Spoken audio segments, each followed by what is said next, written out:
श्री गोपाल कृष्ण महाराज, श्री दत्तात्रेय महाराज, श्री चक्रपाणी महाराज, श्री गोविंद प्रभु महाराज,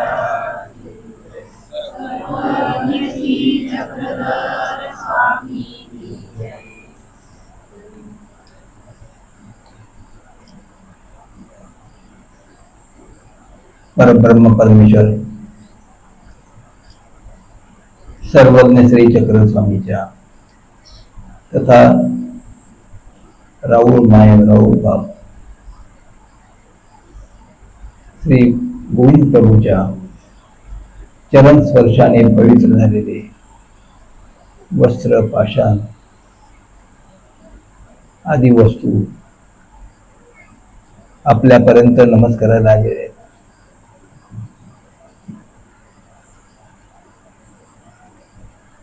त्या पवित्र वस्तूच्या चरण परमेश्वराच्या चरण स्पर्शाने पवित्र झालेल्या वस्तूच्या संबंधाने आपला मन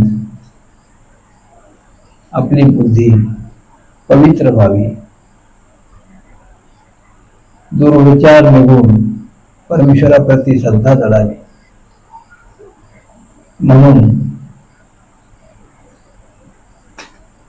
सर्वज्ञ श्री चक्र स्वामींनी कृपा केलेली आहे. जीव धरून बसण्यास श्री चक्र स्वामीच्या चरण स्पर्शाने पवित्र झालेले, त्यांच्या उपयोगी गेलेले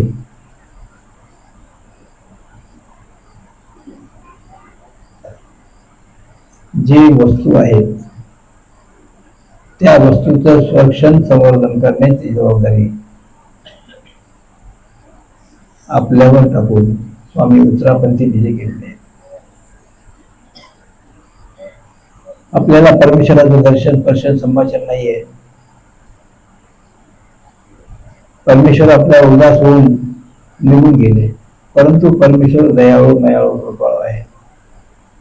किती उदास झाले तरी आपले धर्म संरक्षण व्हावं, संवर्धन व्हावं म्हणून त्यांनी कृपा केलेली आहे. ही चारी साधनं आपल्यासाठी ठेवलेली आहेत. त्यापैकी स्थान प्रसाद हे साधन आहे. स्थान म्हणजे ज्या ठिकाणी परमेश्वराचा स्पर्श झालेला आहे, ज्या ठिकाणी परमेश्वराचं वास्तव्य झालेलं आहे, ज्या ठिकाणी परमेश्वराने अनेकाला निरूपण केलेलं आहे, ज्या ठिकाणी परमेश्वराने अनेकाची दुःख निवृत्ती केलेली आहे, असे अनेक कार्य त्या स्थानाच्या ठिकाणी झालेले आहेत आणि परमेश्वराच्या चरण स्पर्शाने पवित्र झालेले त्याच्यामध्ये शक्ती सुद्धा निक्षेप झालेली आहे.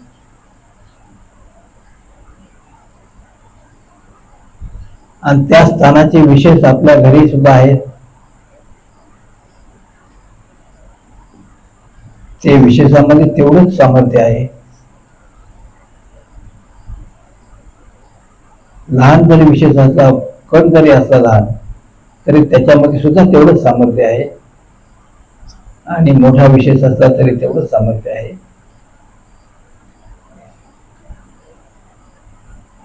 फक्त आपल्या श्रद्धेची त्याला जोड पाहिजे.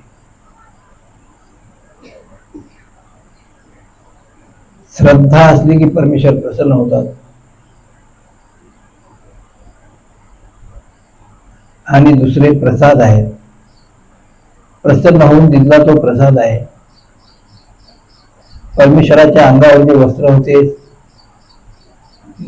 ज्ञानेंद्रियाच्या उपयोगी गेलेले जेवढे वस्तू आहेत ते प्रसादाच्या रूपाने आपल्यापर्यंत आपल्या पूर्वजांनी पोहोचवलेले आहेत.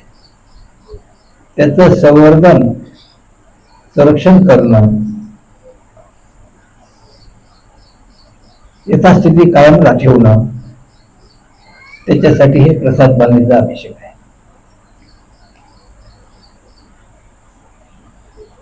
प्रसाद बांधणे म्हणजे वरचं जे संरक्षण वस्त्र असतं, जसं आता एखादं आपण शेताला कुपकाठी करतो ती जुनी झाली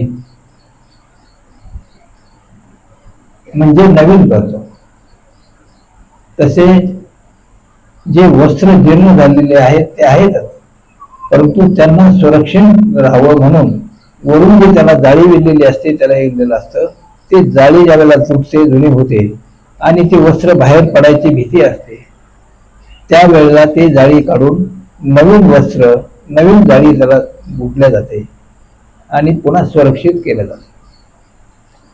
असा हा प्रसाद बांधण्याचा अभिषेक, तो कशासाठी करायचा असतो अभिषेक, हे पाचलकर बाबांनी सांगितलेलं आहे. परमेश्वराची जी गेलेली प्रसन्नता आहे, कोणतंही हे असलं, विशेष असो, प्रसाद असो, त्याच्यामध्ये परमेश्वराची प्रसन्नता असते. प्रसन्नता आणि पवित्रता हे वेगळी वस्तू आहे.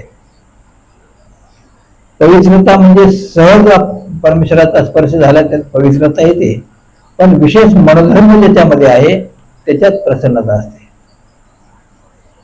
आणि ते प्रसन्नतेमुळं आपल्याला विशेष योग्यता होते. ते नमस केल्याने विशेष योग्यता होते आणि ती योग्यता, प्रसन्नता, त्याच्यात विक्षेप झाला, ते वस्त्र भिजलं किंवा एखाद्या वेळी जळालं किंवा त्याच्यात तोडमोड झाली, विशेष आहे त्याचा कुठला विशेष किंवा त्याला क्षेत्र झाला, तर त्याच्यातली प्रसन्नता निघून जाते, पवित्रता राहते आणि ती प्रसन्नता पुन्हा यावी म्हणून आपण श्रद्धाभावाने, दुःखपूर्वक, अति दुःखाने त्याचं परिमार्जन करायचं असतं आणि त्याच्यासाठी अभिषेक करत असतो. त्या दृष्टीनं हा प्रसाद बांधण्याच्या अभिषेकामध्ये विविध प्रकारचे कार्यक्रम आयोजित केलेले आहेत. मूळ हा प्रायश्चित्ताचा विधी आहे. प्रायश्चित्तामध्ये दुःखपूर्वक प्रायश्चित केल्याने ते परिमार्जन होत असतं. पंचावतार उपहार आहे, बाकीचे जे कार्यक्रम आहेत ते त्याच्यात अनुषंगिक येत असतात. त्या दृष्टीनं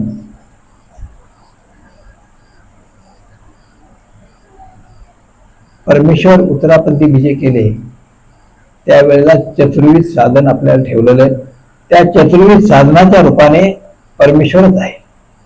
चारी साधन ज्या ठिकाणी एकत्र मिळतात त्या ठिकाणी प्रत्यक्ष परमेश्वर उपस्थित असतात. उभयदृश्य अवतार तिथं उपस्थित असतात, सर्वज्ञ श्री चक्र स्वामी तिथं उपस्थित असतात आणि परमेश्वर भेटल्यानंतर जे काय गोष्ट व्हावं, जे काय दुःख निवृत्ती व्हावी, ते सर्व त्यावेळेला होत असत आणि परमेश्वर प्रसन्न झाल्यास जी श्रद्धा वाढावी ते सुद्धा श्रद्धा तिथे वाढत असते. मात्र आपण श्रद्धापूर्वक पाहिजे. श्रद्धा नसली त्याला काहीच मिळत नाही. भावहीन तो दैवहीन म्हणलेला आहे. पत्रम पुष्पम फलम तोयम, फळ, पाणी, पाणी अर्पण करा. तुमच्याजवळ काही नसेल तर काही अर्पण करा, पण यो मे भक्त्या प्रयच्छति, यो म्हणजे जो मला भक्तीपूर्वक अर्पण करतो त्याचा मी स्वीकार करतो. भक्ती नसली तर त्याचा स्वीकार करत नाही. आवडी विशेष आहे आणि आवडीचा अर्थ असा आहे की आधी ते करणं. आपण आवडता पदार्थ आधी खातो, आवडत्या मनुष्याची भेट घ्यायला आवडून जातो, आवडत्या मनुष्याला टाळत नाही, आवडती वस्तू आधी घेतो. तसं परमेश्वर आपला आवडीचा आहे तर आधी परमेश्वराचं का करू नये. बाकीचं सगळं तुच्छ आहे. परमेश्वराने सृष्टी निर्माण केलेली आहे जीवाच्या उद्धारासाठी. जीवाच्या उद्धारासाठी देहरूपी साधन दिलेलं आहे. जीवाच्या उद्धारासाठी आपल्याला बुद्धी दिलेली आहे. जीवाच्या उद्धारासाठी चतुर्विध साधन ठेवलेले आहे. हे सगळं जीवाच्या उद्धारासाठी आहे. आपण प्रपंचामध्ये देहाचा उद्धार करायची इच्छा करतो. देहाच्या संबंधाने अर्थार्जन करून श्रीमंत होण्याचा प्रयत्न करतो. अनेक सुख साधनाचा मिळवण्याचा प्रयत्न करतो. आपला प्रभाव समाजावर राहील, आपली कीर्ती समाजामध्ये होईल, याच्यासाठी आपण जीवापाड धावत असतो. एखाद्या लग्नामध्ये 1-2 लाख रुपये खर्च करून लग्न होऊ शकतं, परंतु समाजामध्ये आपला प्रभाव झाला पाहिजे. समाजाने म्हणलं पाहिजे की किती चांगलं लग्न केलं, किती मोठा कार्यक्रम केला. त्याच्यासाठी 10 लाखही कर्ज काढून खर्च करतो. परंतु हे देहासंबंधी सगळं करत असतो. परंतु ते करत असताना आपल्या जीवाची पर्वा करत नाही. जीवासंबंधी जे काही कार्यक्रम आहेत, जीवासंबंधी जे आहेत, त्याच्यासाठी मात्र आपण कंजूसपणा करतो. त्याच्यासाठी सेवेचा कंजूसपणा करतो, पदार्थाचा कंजूसपणा करतो, सगळ्या प्रकारे आपण कंजूसपणा करतो. वेळ सुद्धा देत नाही. एका दिवशी 10 लग्न असले तर ते करतो, जायलाच पाहिजे, त्यांच्या लग्नात जावंच लागतंय. आणि एकाच दिवशी कार्यक्रम असला देवाचा, जाऊ का नको, मग असंच आहे, मग घरची अडचण आहे, मग आमचा अडचण आहे, तुमका अडचण आहे, हे 17 त्याच्या विचार डोक्यात येतात. एखाद्या ठिकाणी तुमचे अगदी सुगीचे दिवस आहेत, शेतात रास पडलेले आहे, सगळं आभाळ भरून आलेलं आहे. अशा टायमाला तुमच्या वेळाचा किंवा जवळच्या माणसाचा फोन येतो, आपल्याला सोयरिकेला जायचं आहे. नाही म्हणतच नाही, अगदी धावत जातो. आणि परमेश्वराचं काम एखाद्या ठिकाणी आलं, प्रसाद एखाद्या ठिकाणी सुटले असले, एखाद्या ठिकाणी काही कार्यक्रम असला, काय वेळच नाही. हे सगळं पडलेलं आहे, हे पसारा पडलेला आहे, अमकं पडलेलं आहे, तमकं पडलेलं आहे, अमक्याचं तब्येत ठीक नाही, 17 त्याला गारानं सांगतो. हे अधोगतीचं लक्षण आहे. ह्याला आवडी म्हणत नाही. आवडी कशाला म्हणतात की धर्म, अर्थ, काम आणि मोक्ष मनुष्याच्या जीवनात 4 सांगितलेले आहेत. आधी धर्म आहे, मग अर्थ. अर्थ म्हणजे अर्थार्जन करणं किंवा आपली उपजीविका साधणं. काम आणि मोक्ष म्हणजे हे 4ही साधले पाहिजे आपल्या जीवनामध्ये. त्याने जिंकलं. आणि त्या दृष्टीनं परमेश्वराने हे 4 साधन आपल्याला ठेवलेले. 4 साधनाचा आपण आवडीपूर्वक, प्रेमपूर्वक जर सेवा केली तर आपल्याला मोक्ष मिळू शकतो, प्रेम मिळू शकतं, सगळं काही मिळू शकतं.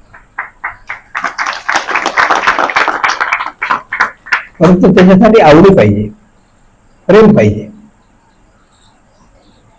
आपण घर बांधायला लाखो रुपये खर्च करतो, कर्ज काढून करतो, सगळं करतो. लग्नाला लाखो रुपये खर्च करतो. एखाद्या ठिकाणी एखादं स्थान पडलेलं असलं, त्याची दुरावस्था असली, आपण तिकडे पाहत नाही.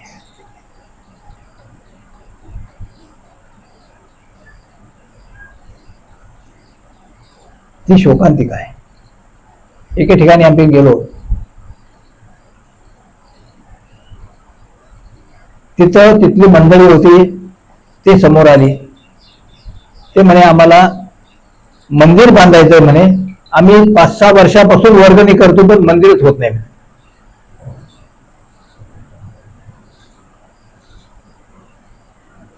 मग मी म्हणलं बोलवा सगळ्याला बोलवलं. मग म्हणलं कोण कोण फिरत होतं म्हणजे वर्गणी करायला. सांगितलं मी फिरतो, हे फिरत होतो. किती वर्गणी जमा झाली? नाही म्हणे वर्गणी करायला गेलो तेवढी वर्गणी झाली तेवढी गाडी भाड्यातच जाते. ठीक आहे म्हणलं. मग तुम्ही वर्गणी करायला गेला, तुमच्यासाठी मंदिर बांधता, गावासाठी मंदिर बांधता, तुमच्या मुलांना वळण लागावं, तुमच्या पुढच्या पिढीला वळण लागावं म्हणून मंदिर बांधता. मग तुम्ही किती वर्गणी दिली? हे जे आहेत तुम्ही फिरता वर्गणीला, तुमच्यापैकी कोणी किती वर्गणी दिली सांगा बरं. ते म्हणजे आमची काही नाही. मग त्यांना सांगितलं मंदिर तुमच्यासाठी आहे, तुमच्या मुलांना वळण लागावं, तुमच्या कुटुंबाला वळण लागावं, तुमच्या याच्यासाठी हे करावं म्हणून मंदिर आहे. घर कसं तुमच्यासाठी बांधता त्याच्यापेक्षा मंदिर हे महत्वाचं आहे. घर किती बांधलं आणि त्याच्यामध्ये जर समजा प्रेम नसला आपसात, ते घर मशानासारखं होतं. आणि ते प्रेम मिळवण्यासाठी मंदिर आहे, एकमेकांमध्ये प्रेम करण्यासाठी मंदिर आहे. त्या मंदिरामध्ये एवढी उदासीनता आणि दुसऱ्याचे खिशे पाहता तुम्ही.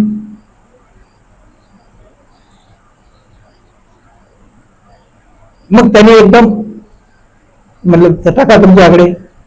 त्यांनी लगेच आकडे टाकले. 1 महिन्यात मंदिर उभं झालं. तर सांगायचा हेतू हा की आपण परमेश्वराला दुय्यम समजतो, दुसऱ्याचं समजतो, ही शोकांतिका आहे. स्थान प्रसाद भिक्षुक वासनिकाला दुय्यम समजतो, ही शोकांतिका आहे. आणि त्याच्यामुळे आपला उद्धार होत नाही. आपण हे जे स्थान प्रसाद आहेत, हे जे आपण जे घर बांधतो, बाकीचं बांधतो, हे देहासाठी आहे. कशासाठी आहे? देहासाठी आहे.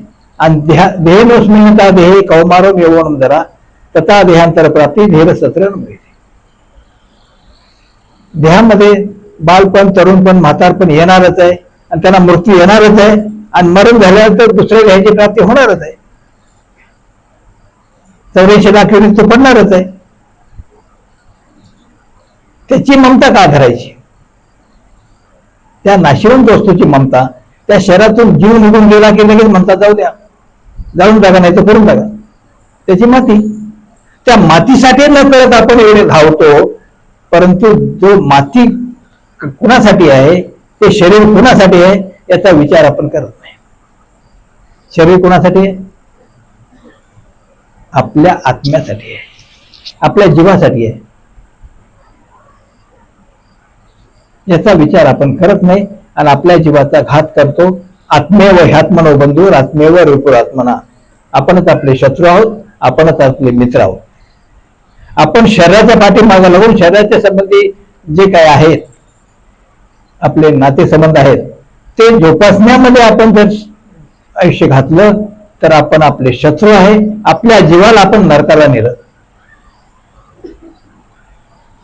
आणि आपण हे करत असताना शरीराचं रक्षण करू नये असं नाही, पण शरीराचं रक्षण करत असताना आपल्या आत्म्याला प्रथम स्थान दिलं. आत्म्याचं संरक्षण करण्याची, आत्म्याचे वर्धन करण्याची जर आपण चिंता बाळगली तर निश्चितच आपण आपले मित्र आहोत. आपल्या आत्म्याला आपण या शरीराच्या माध्यमातून आपल्याला आपण मोक्षाकडे न्यायचं आहे. जसं गाडीच्या माध्यमातून तुम्ही इथपर्यंत आले, गाडीची डिझेल भरापर्यंतची व्यवस्था केली का गाडी बांधायची व्यवस्था केली? गाडी हित आली की तुम्ही सोडून दिली, तुमच्या कामाला लागले. तसं शरीर हे मर्यादित त्याचे हे करायला पाहिजे. त्या मर्यादेपर्यंत शरीराचं हे करायला पाहिजे. मर्यादेच्या पलीकडे आपण आपल्या आत्म्याची चिंतन केलं पाहिजे, परमेश्वराचं स्मरण केलं पाहिजे, परमेश्वराच्या ज्ञानाचा अभ्यास केला पाहिजे. त्याच्यासाठी जास्तीत जास्त वेळ देण्याचा प्रयत्न केला पाहिजे. म्हणजेच आपला आपण मित्र आहोत.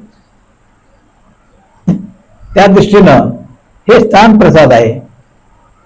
स्थान ज्या ठिकाणी परमेश्वर अवतार बसले त्याला स्थान म्हणलंय. परमेश्वर अवताराचा स्पर्शाने पवित्र झालेला आहे, पवित्रता आहे आणि विशेष जर जास्त दिवस राहिले तर प्रसन्नता राहते. आणि ते असून त्याच्या ठिकाणी दोन शक्ती आहेत, माया आणि कृपा. मग ते स्थानामध्ये आपल्या घरातले विशेषही घ्या, विशेष सुद्धा त्या स्थानाचे काढून आणलेले असतात. विशेषामध्ये काही कमी शक्ती नसते, परंतु आपली श्रद्धा स्थानावर बसते.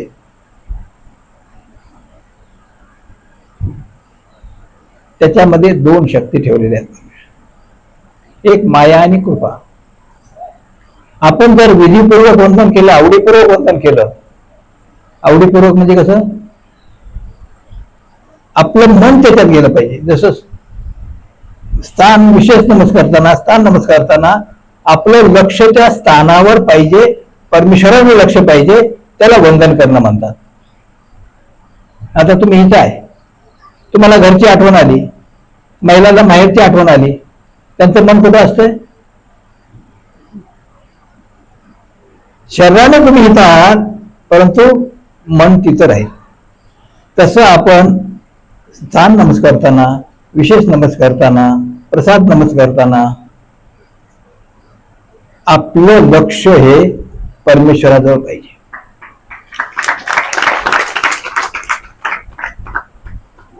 परमेश्वराजवळ लक्ष असलं त्याला स्थान नमस्कार म्हणावं, विशेष नमस्कार म्हणावं. आणि तसं लक्ष म्हणजे ते स्थान किंवा विशेष कुठला आहे, प्रसाद कोण्या ठिकाणचा आहे, त्या प्रसादाची जरा काय आहे, स्थानाची जरा काय आहे, तिथं स्वामी कधी आले, किती दिवस मुक्काम केला, कोणाकोणा काय निरूपण केलं, कोणाकोणाचं भोजन स्वीकार केलं, कोणाला काय दान दिलं, कोणाची लिखनिवृत्ती केली, हे सगळं आपल्या डोळ्यासमोर आलं पाहिजे. आणि तिथून कुठं गेले, किती कोण कोण भक्तजन होतं त्यांच्याबरोबर, कोणाकोणाची भेट झाली, हे सगळं आपल्या डोळ्यासमोर चित्र आलं पाहिजे.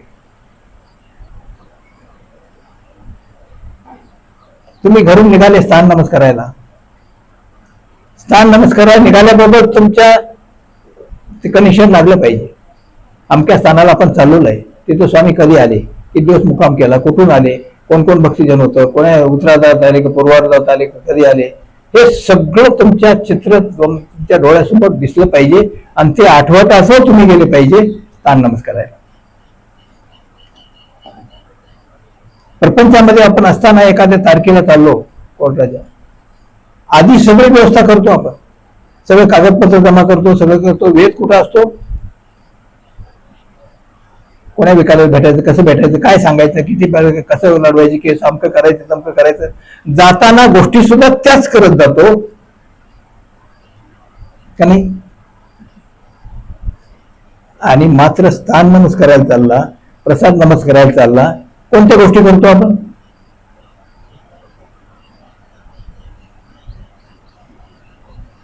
त्या देवा आठवतो. म्हणजेच आपलं लक्ष प्रपंचाकडे आहे, परमेश्वराकडे लक्ष नाही, परमेश्वराची आवडी नाही आपल्याला. आपण जर जाताना प्रपंचाचे काम करत असताना, प्रपंचात कोणतं करत असताना परमेश्वराची जर आठवण केली, तर आपले प्रेम परमेश्वरावर आहे.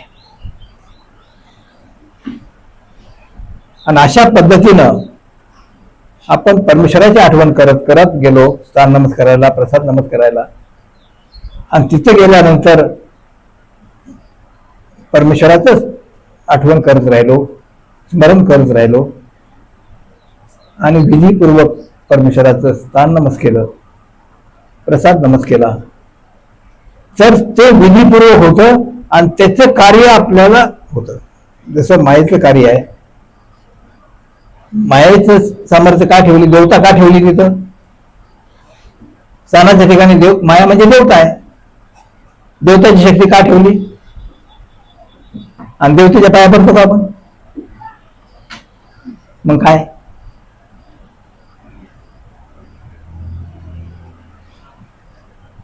परमेश्वराने आपल्या साह्यासाठी देवता ठेवलेली आहे तिथं. परमेश्वराची जी प्रमुख शक्ती, जे प्रधान शक्ती आहे, तिला तिथं ठेवलेलं आहे. कशासाठी, आपले पृष्ठपर जे काय आहे ते इच्छा पूर्ण करणं, संकट दूर करणं, सगळं काही ते माया करत असते. दृष्टपर जेवढं कार्य आहे, सहाय्य करणं, तुमचे कामामध्ये मदत करणं, तुमचे कार्यसिद्धी करणं, हे सगळं माया करते. पण कधी करते?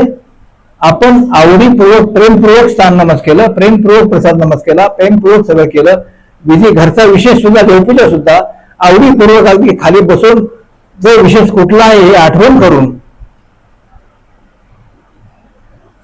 शांततेने देवपूजा केली तर हे कार्य होतं. आपण जर शांततेने देवपूजा नाही केली, कपाळाला लावला, आपलं लक्ष तिकडे लवकर जायचंय, ड्युटीला लवकर जायचंय, शेतात लवकर जायचंय, अमकं लवकर काम करायचंय, ते माणसं आलेले आहेत, ते अमकं झाले, डोक्यात हे चक्कर फिरतंय आणि कपाळाला देव लावतोय, त्याचा फायदा नाही. देवपूजा ही शांततेनेच केली गेली पाहिजे आणि त्याच्यासाठी देवघर सुद्धा आपल्या घरातलं स्वतंत्र असलं पाहिजे.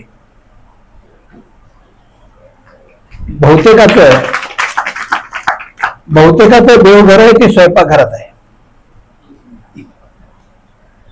स्वयंपाकघरात देवपूजा असल्यानंतर आपण जातो देवपूजा करायला, तिथं बसता येत नाही, स्मरण करता येत नाही, जरा आठवता येत नाही, गेले गेल्या उभ्या उभ्या देवपूजा करतो, आपलं चहा झाला का म्हणतो, तिकडं लक्ष कुठं असतं?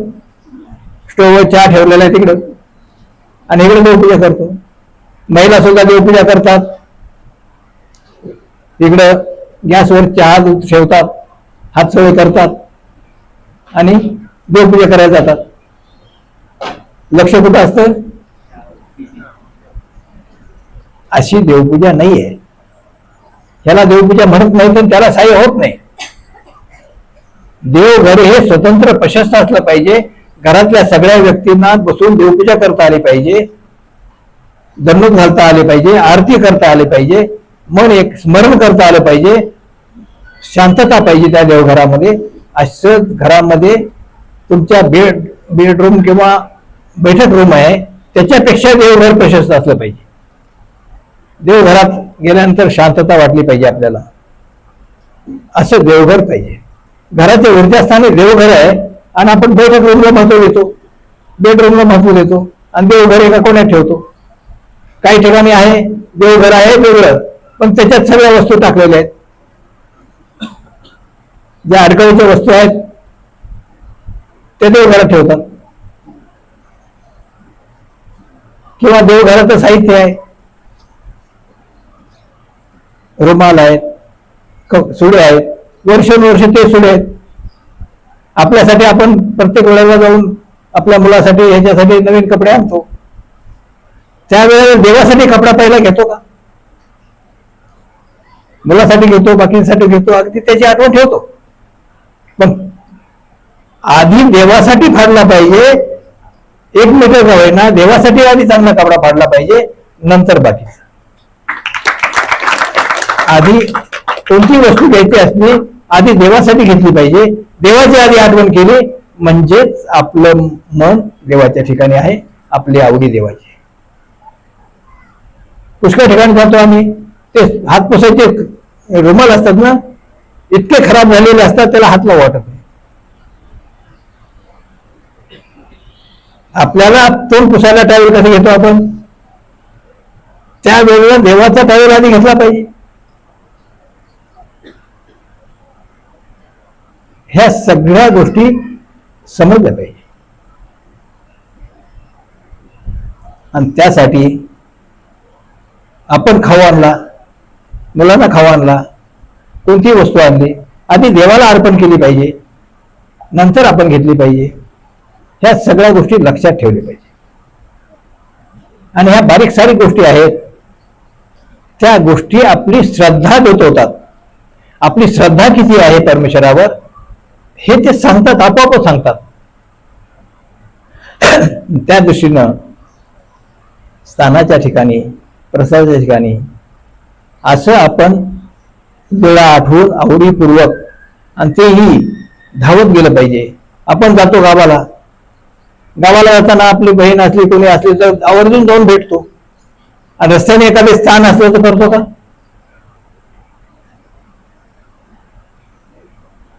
स्थानाची आठवण ठेवतो. कुणी एखादा वासनिक असला किंवा एखादा मंत असला, आश्रम असला, तिथे जाऊन भेटतो का? म्हणजे नातेवाईकापेक्षा ते महत्वाचं आहे, परमेश्वराचं नातं आपलं महत्वाचं आहे, हे तुम्ही सिद्ध करून दाखवलं पाहिजे, तर तुम्ही जिंकले.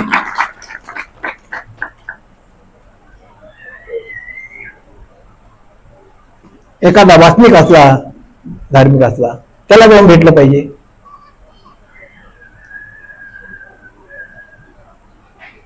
हे सगळं केलं तुम्ही तर निश्चितच परमेश्वराची कृपा आपल्यावर होईल आणि परमेश्वर आपल्याला प्रसन्न होते. आणि परमेश्वर प्रसन्न झाल्यानंतर आपली क्रिया परमेश्वर स्वीकार करतात.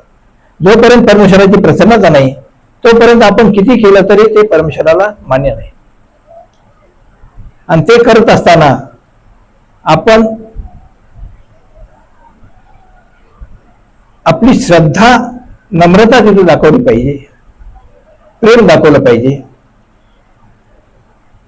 परमेश्वराचा तो माझा आहे अशी भावना आपल्या पाहिजे. तो नामधारक असो, वासनिक असो, भिक्षुक असो, कोणी असो, आपला नातेसंबंध नसो, पण नातेसंबंधापेक्षा आपला परमेश्वराचा जो आहे तो माझा म्हणला पाहिजे. त्याचे जे काय अपराध आहे ते पोटात घातले पाहिजे. जसं आपण मुलाचे अपराध पोटात घालतो, मुलाला आपण लाखो रुपये खर्च करतो, ट्युशन लावतो, तो नापास झाला काढून देतो का? एखादा धंदा टाकून देता तुम्ही मुलाला, लाखो रुपये खर्च करता त्यासाठी, त्याने दिवाळा काढलं, काढून देता? नाही बाबा हे जमलं, दुसरं कर, हे कर, त्याच्या पोटा पाण्याची व्यवस्था करता. मग त्याच्यापेक्षा परमेश्वराचं नातं आपल्या जवळचं आहे. मग वासनिकामध्ये भांडणं का होतात? नासूकल्या थोड्याशा भेट्या होतो, दुष्टपर पदार्थाने भांडणं होतात आणि परमेश्वराला दुरावा करतो. एक संवत्सर आणि कुंकुमठांची गोष्ट आहे. दोन गावचं भांडण होतं. त्या पाटलाचं इतकं वैर होतं दोघांच्या, एकमेकाला संपवायचा विचार केला होता. त्या संपवण्यासाठी सगळे यंत्रणा तयार होती, शस्त्र तयार होते, गुंडे तयार होते, सगळं तयार होतं, एकमेकाला मारायचं. असं करता करता एके दिवशी एका जो पाटील होता तो थोडा बलवान होता, त्याच्या शेतामध्ये मार्ग उतरला. त्याला संशय आला, त्यानं तर हे हेर ठेवले नाही आपल्याला मारायला,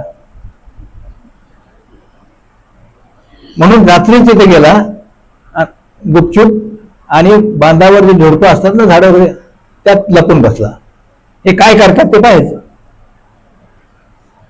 मग पहाटच त्यांनी उठले हे सगळे आणि पहाट पोथी सुरू झाली. त्याच्यात आत्मघाताची टीका होती. माणसानं माणसाला मारलं किंवा स्वतः हिंसा केली, स्वतः आत्मघात केला तर किती नरक होतात ते त्याच्यात होत. त्यानं ते ऐकलं, त्याला गदगद झालं, आपण तर हेच करणार होतो, इतके नरक होतात. त्याला एकदम भरून आलं आणि तो जाऊन त्या महंताच्या पाया पडला. ते म्हणे मला उपदेश द्या तुमचा. म्हणतो म्हणे तुम्ही कोण आहे, कुठले ओळखी नाही, काही नाही, कसं काय उपदेश द्या? नाही म्हणे मी या गावचा पाटील आहे, हे शेत माझंच आहे म्हणे. मग उपदेश का घेतो म्हणे? मग त्यांनी सगळी कहाणी सांगितली, आमचं वैर आहे, आम्ही त्याला मारणार होतो, असं करणार होतो, आणि ते हेर म्हणून मी इथं आलो आणि हे ऐकल्यामुळे मला पश्चाताप झाला, म्हणून मला उपदेश घ्यायचा. ते म्हणतो म्हणे तसा उपदेश देत नाही तुम्हाला. मग त्या पाटलाला घेऊन या, मग उपदेश देतो. आता तो पाटील ह्याला मारणार, एकमेकाचं वैर आहे आणि ह्याचं ऐकणार आहे का तो? परंतु ज्या वेळेला आपल्याला आर्थिकता निर्माण होते आणि खरं ज्ञान होतं की ह्याच्यामुळे किती नुकसान होतंय आपलं, हे ज्या वेळेला त्याला उमजतं, आपल्या कर्तव्याची जाणीव होते, त्यावेळेला मनुष्य मान अपमान पाहत नाही. मग त्याने अंगाला शेणमाती लावली, तोंडात गवताची काडी धरली आणि त्याला शरण गेलं. त्याचे हेर होते सांगणारे. तो बसला होता याच्या पारावर, बैठक त्यांची चालली होती, गुंडे बसलेले होते सगळे. एक हेर आला, त्याने सांगितलं ते पाटील अंगाला शेण माती लावून तुम्हाला शरण येतात. नाही नाही म्हणे, तो माझ्यापेक्षा बलवान आहे, तो लबाड बोलतो म्हणे, काहीतरी सांगतो म्हणे. दुसरा आला, तिसरा आला, त्याला ते सांगितलं शेवटी असं करता करता ते पाटील समोरून येताना दिसले. मग ह्याला गडबड आलं. मग हे उठले, जाऊन त्याला जाऊन भेटले. दोघांची भेट झाली. काय झालं म्हणे, त्यांनी सगळी हकीकत सांगितली. असं असं त्यांनी सांगितलं म्हणे. म्हणताने त्यांना आणल्याशिवाय मी उपदेश देत नाही म्हणे, मला उपदेश घ्यायचा. चला म्हणे जाऊ आपण. मग त्यांना आंघोळ घातली, सगळं केलं आणि दोघं जण जाऊन त्या दोघांनी उपदेश घेतला. उपदेश घेतल्यानंतर थोड्या दिवसांनी दोघांनी संन्यास घेतला आणि फार मोठे विद्वान झाले. सोमनबास ते मनबास त्यांचं नाव आहे. तर असे एकमेकांविषयी प्रेम असलं पाहिजे, आपलं अनिष्ट चुकवलं पाहिजे आणि किती जरी मान अपमान बाजूला सारून आपण धर्मासाठी एक झालं पाहिजे. तर आपण चतुर्विध साधनाला जपलं.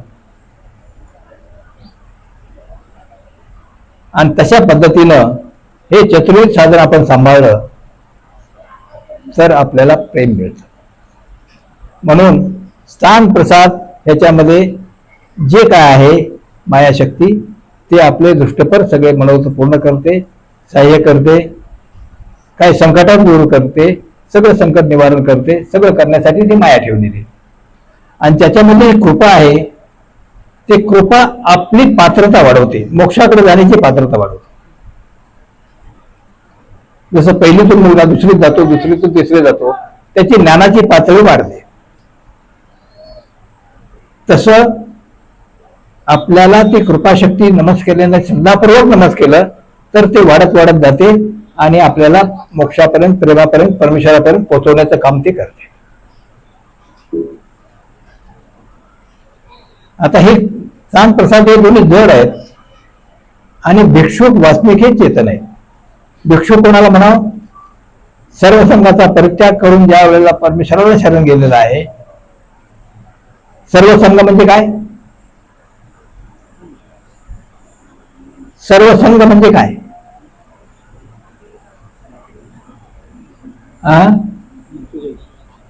हा, त्याच्या संघ आहे ते. सरळ अर्थ सर्व संघ. संघ म्हणजे त्याच्या बरोबर जे आहे ते. बरोबर असतात, नातेसंबंध असतात, घरदार असतं, सगळं असतं. आणि दुसरं त्याच्या संघ आहे काम करून दोघ, मान अपमान, हे सगळं त्याच्या संघ आहे. ह्याचा परिपूर्ण त्याग करून जो अनुसरला त्याला भिक्षू म्हणा. म्हणजे मुख्य त्याग आहे तो षड्रिपूचा. षड्रिपू म्हणजे काय? काम, क्रोध, मन, मत्सर, चारच सांगितले तुम्ही. राग, द्वेष. राग म्हणजे आवडी, हे आवडतं मला, ते आवडतं, चांगलं गाणं असलं की आवडतं, चांगलं हे असलं की आवडतं. द्वेष म्हणजे हे आवडत नाही मला, ते आवडत नाही, ते खाणं आवडत नाही, हे पदार्थ आवडत नाही, आमका आवडत नाही, हे आवडतं. हे राग द्वेष कशाचा नसला पाहिजे. काम, क्रोध. काम म्हणजे विषयाची आवडी, विकार दोष. क्रोध म्हणजे राग. थोडंसं काय मानापमान केला की राग येतो, लगेच पारा चढतो. मी काय कमी आहे का?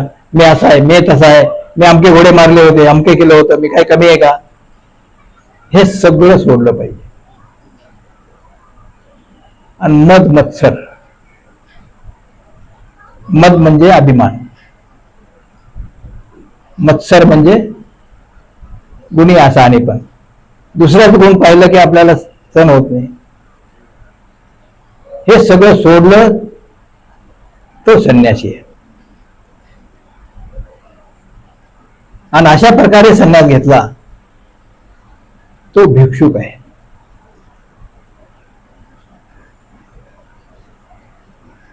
गीतेमध्ये सुद्धा भिक्षुकाचं वर्णन केलेलं आहे. आसक्तीर नभिशंग पुत्रदारा घरादिषु नित्यंत समचित्तत्व इष्टानिष्टो कपतिषु. इतकी आसक्ती सोडली पाहिजे. कुणाकुणाची? पुत्र, दारा म्हणजे स्त्री, घर, जे काही संपत्ती संतती असेल, सगळं असेल, त्याची आसक्ती एवढी सोडली पाहिजे इष्टानिष्टोपपत्तिषु. इष्ट घडलं, काय लग्नाचं काम असलं, कोणा आनंददायी बातमी असली, कोणाला नोकरी लागली, कोणी श्रीमंत झालं, मोठा कार्यक्रम असला, किंवा दुःखदायी असलं, कोणी आजारी पडलं, कोणी मेलं, कोणी काही झालं, तरी ह्याचं मन तिकडे धावलं नाही पाहिजे, त्याची ममता तिकडे धावली नाही पाहिजे की त्यांना भेटावं जाऊ. इतकी आसक्ती सोडली पाहिजे. त्याला भिक्षुक म्हणावं. शेगावचे एक खेळभट्ट होते, ते भट्टवासाजवळ अनुसरले.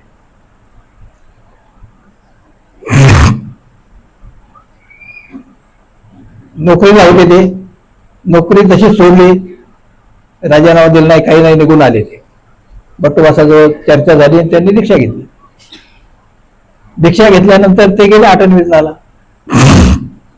त्यांच्या मुलाला उपजीविकेचं काही साधन नव्हतं, शेती नव्हती, काहीच नव्हती. त्या नोकरीवर सगळं चाललेलं होतं. मग ते नोकरी राजाकडे गेले, ते नोकरी मागायला. वडील गेले, म्हणे आता मला नोकरी द्या, आम्हाला काहीच साधन नाही म्हणे. ते म्हणे तुमचे वडील आम्हाला न सांगता का गेले म्हणे, त्यांना घेऊन ये, मग नोकरी देतो. मग ते आता काय करणार. मग ते भट्टवासाजवळ आले, मुलगा तो. ते म्हणे असं असं आहे म्हणे. ते कुठे गेले, ते म्हणे इकडे गेले, लोणार पर्वतामध्ये गेले. ते त्याला भेटले, त्याला सगळी हकीकत सांगितली, असं असं आहे, तुम्हाला यावं लागतंय म्हणे, तिथपर्यंत या, मग या परत म्हणे. ते म्हणले तुला नोकरी लागू न लागू मला काही घेणं नाही, मी संन्यास घेतला, मी आता पुन्हा संबंधात येणार नाही.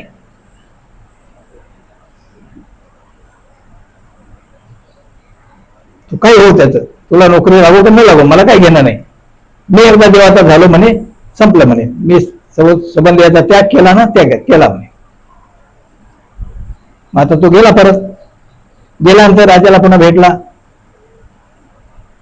म्हणे असं असं झालं म्हणे. ते आले नाही. त्याने असं असं सांगितलं, तुला नोकरी लागू का न लागू मी पुन्हा येणार नाही. तो म्हणे ते खरे संन्यासी झाले. काय राजा काय म्हणे, ते खरे संन्यासी झाले म्हणे. खोटे संन्यासी असते तर परत आले असते म्हणे तुमच्या ममतेनं. ममता सोडणं ह्याला संन्यास म्हणावं.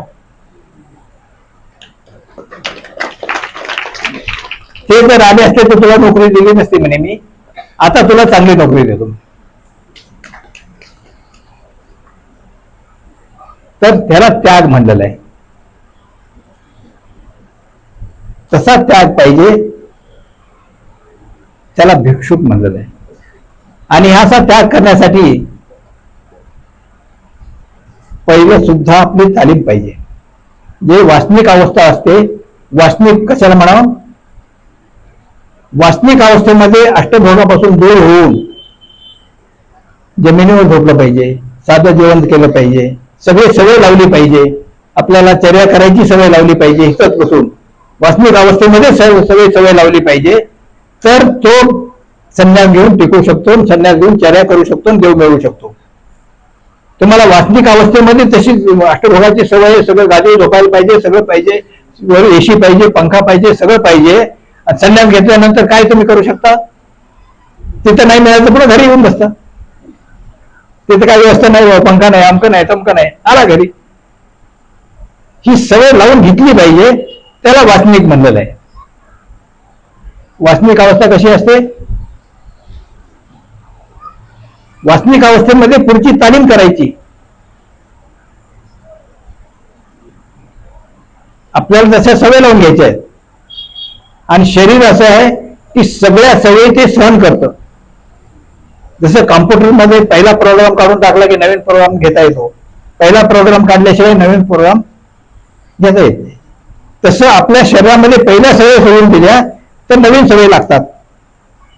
संन्यास म्हणजे काय, आपल्याला प्रपंचाची जी सवय आहे, मुलाबाळाची सवय आहे, त्याची ममता आहे, ती ममता काढून परमेश्वराची ममता लावणं, त्याला संन्यास म्हणलेलं आहे. आपण घरी काय म्हणतो, हे घर माझं, हे माझं, ते माझं, ते माझं. संन्यास घेतल्यानंतर परमेश्वर माझा आहे, वासनिक माझे, भिक्षुक माझे हे म्हणलं पाहिजे. त्यांनी माझं घर नाही म्हणलं पाहिजे, त्याला संन्यास म्हणलेलं आहे.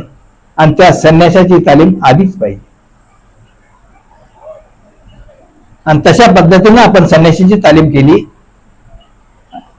वासनिक अवस्थेमध्ये तर संन्यास सिद्धी जातो, परमेश्वराची प्रसन्नता तो करून घेऊ शकतो, सगळं काही करून घेऊ शकतो. मैनमट्टासारखे असतात अधिकारी जीव, ते आपल्यामध्ये बदल करून घेऊ शकतात. 60 भाज्यामध्ये जेवणारे, सोन्याच्या ताटामध्ये जेवणारे मोठे मोठे श्रीमंत, जाताना त्यांना एक घास सुद्धा गेला नाही, गेला का? उलटी झाली त्यांना, पण अन्न ते अन्नाच्या वासाला, ह्याच्या वासाला, त्याचे अन्न कधी खाली पाहिजे. आणि असे मैन भट्ट रुद्रपूरला ज्या वेळेला गेले, गोविंद प्रभूच्या सन्निधानी राहिले, त्या वेळेला एक प्रहर सोन्याचा धंदा करायचे, 3.5 आसो त्यांना मिळत होते दररोज. 3.5 आसो म्हणजे किती? 3.5 तोळे सोने. सोन्याचे आसो म्हणजे सोन्याचा रुपया होता त्यावेळेला, आसो म्हणजे रुपया. आणि ते सगळं गोविंद प्रभूच्या उभारण्यासाठी खर्च करत होते आणि स्वतः भिक्षा मागून खायचे. त्यावेळेला सगळे गावातले लोक म्हणायचे, एवढा श्रीमंत आहे, एवढे पैसे मिळवतो हा, आणि हा काय खाणार आहे म्हणजे भिक्षा अन्न. म्हणून त्यांना ते इटलेलं खराब झालेलं अन्न वाढायचे, जे टाकून द्यायचं अन्न ते माईम भट्टाला वाढायचे, आणि माईम भट्टाला तेच खायचे. दुसरं अन्न त्यांनी त्या उपारातलं एक घास घेत नव्हते. आणि तसं अन्न खाऊन त्यांनी वेळा सगळं वेळेला एवढं मोठं कार्य केलंय. मनाने जर आपण धरलं तर निश्चितच आपल्या शरीरामध्ये ह्याच्यामध्ये बदल होऊ शकतो. आणि परमेश्वराचं सहाय्य त्याला झालं तर तो काही करू शकतो. इतकी ताकद या शरीरामध्ये आहे आणि परमेश्वराच्या सहाय्यामध्ये आहे. परंतु आपलं मन धावतं आधीच. भिक्षा घेतली, आता सोय नाही आपल्याला, मग कसं करावं? मग भिक्षा घेतानाच विचार करतो, मग तिथं भिक्षा घेतो, तिथं पंखा आहे का, खोली आहे का, अमका आहे का, आपली व्यवस्था होईल का, मग आपलं असं होईल का, तसं होईल का? अरे त्या सोयीसाठी भिक्षा घ्यायची का परमेश्वर मिळवण्यासाठी भिक्षा घ्यायची? भिक्षा कशासाठी घ्यायची? देव मिळायला पाहिजे. तो विचार करत नाही. आपल्याला सोय पाहिजे, सगळं सोय पाहिजे, आपल्याला स्वतंत्र पाहिजे, अमकं पाहिजे, तमकं पाहिजे. त्यांना देव मिळेल का? देवाने सरळ सांगितलेलं आहे, सुख साधने देव न पाहिजे.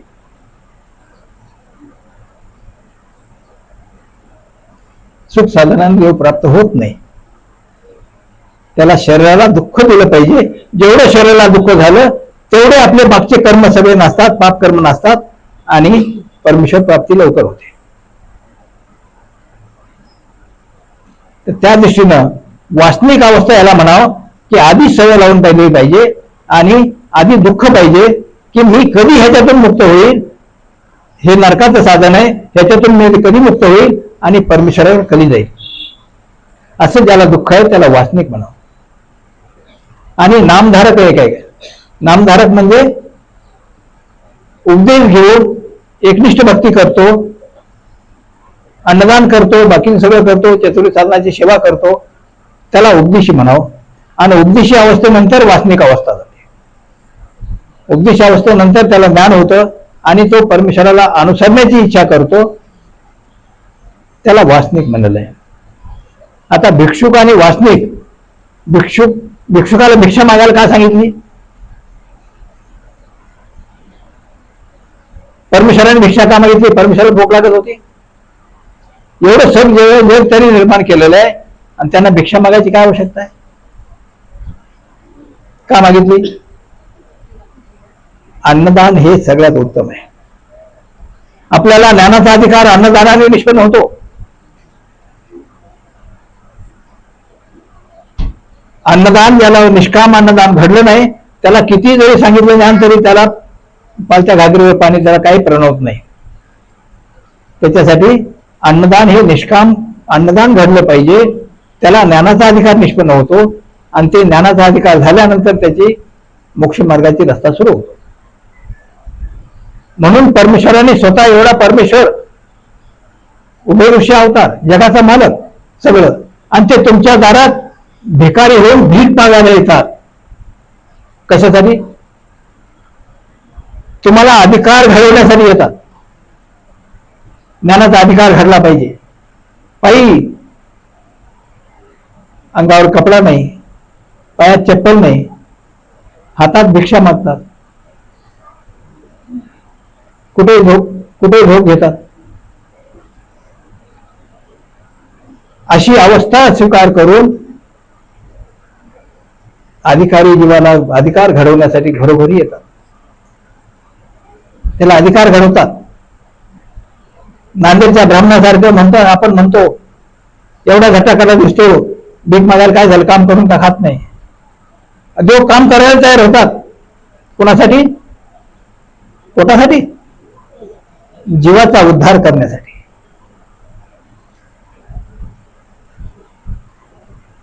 इतके परमेश्वर आपल्याविषयी आहे आणि ते अधिकार घडवतात.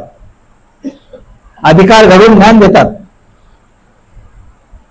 ज्ञान दिल्यानंतर त्या ज्ञानाप्रमाणे आपण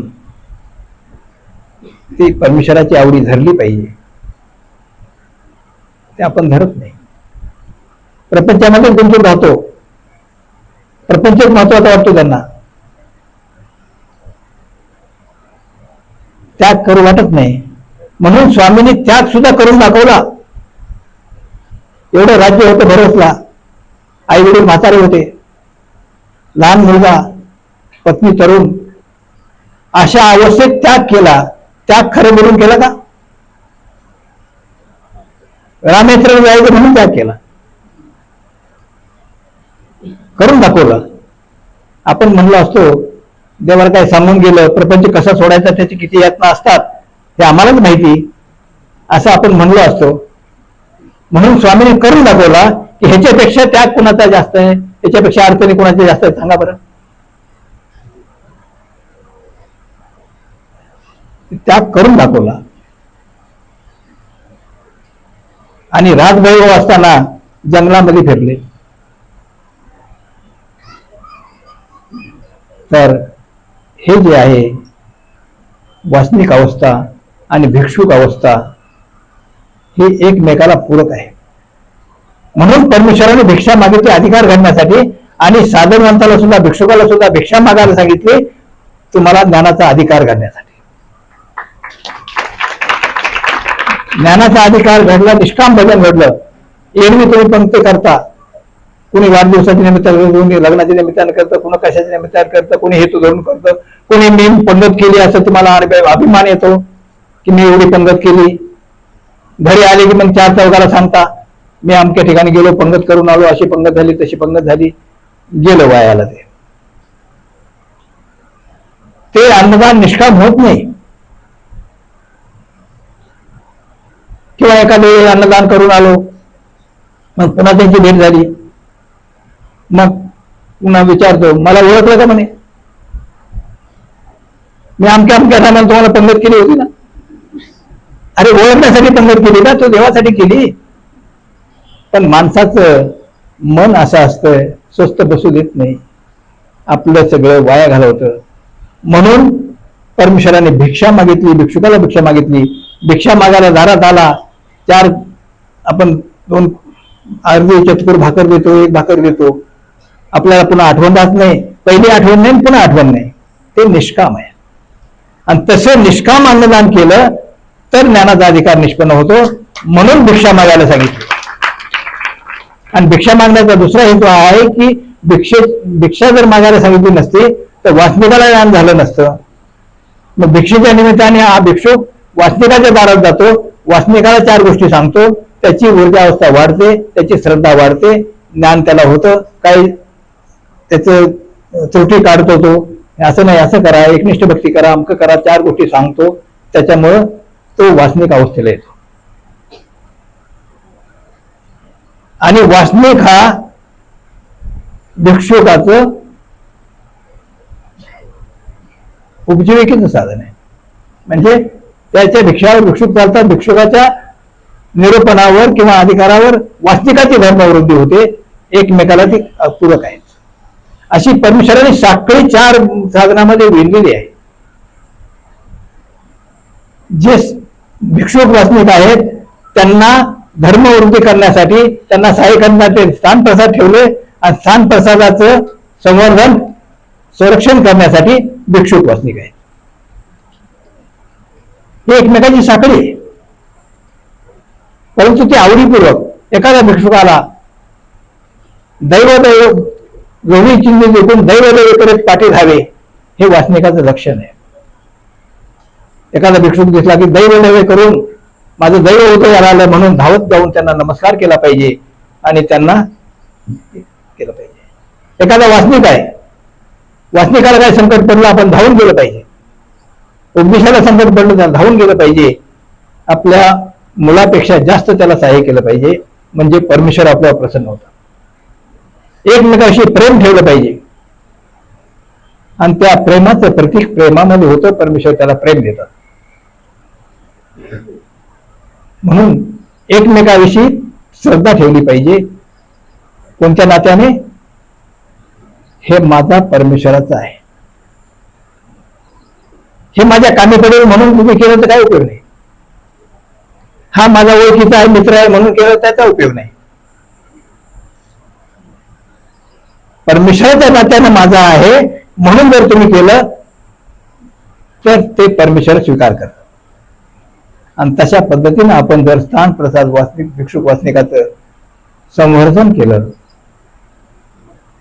श्रद्धापूर्वक वंदन केलं, आवडीपूर्वक केलं, कुठे प्रसाद सुटलेले आहेत सगळे कामं सोडून फटके निघून जातो प्रसाद करायला आधी, परमेश्वर त्याच्यावर प्रसन्न होतो. तुमची कामं आपोआप होऊन जातात. तुमची जी कामं आहेत प्रलंबित कामं आहेत ना, असं जर धावून गेले तुम्ही कामाचा विचार न करता तर ते कामं परमेश्वर आपोआप करून घेतात. तर मला आश्चर्य वाटेल कसं झालंय. परंतु आपलं जे काय आहे ते मन इतकं पक्कं नसतं की हे सोडून गेल्यानंतर आपलं नुकसान होईल, हे अशी जी भावना आहे ती चुकीची आहे. आणि त्याला श्रद्धा म्हणतात. आणि अशा श्रद्धेनं तुम्ही काम केलं, अशा श्रद्धेनं तुम्ही सगळं काय केलं तर निश्चितच परमेश्वर आपल्यावर प्रसन्न होतील आणि प्रेम बी देतील. आणि त्या दृष्टीनं आपण आलात या प्रसाद बांधणीच्या अभिषेकाच्या निमित्तानं सगळे कामं सोडून आलात. वेळेचं दान केलं आपण परमेश्वराला, समर्पण केलं. ही समर्पणाची भावना आपल्या मनामध्ये तेवत राहू. परमेश्वराने आपल्याला तशी शक्ती देऊ आणि आपल्याला अनुसरण करून प्रेमदान द्यावे अशी परमेश्वराला प्रार्थना करतो आणि 2 शब्द पुरे करतो.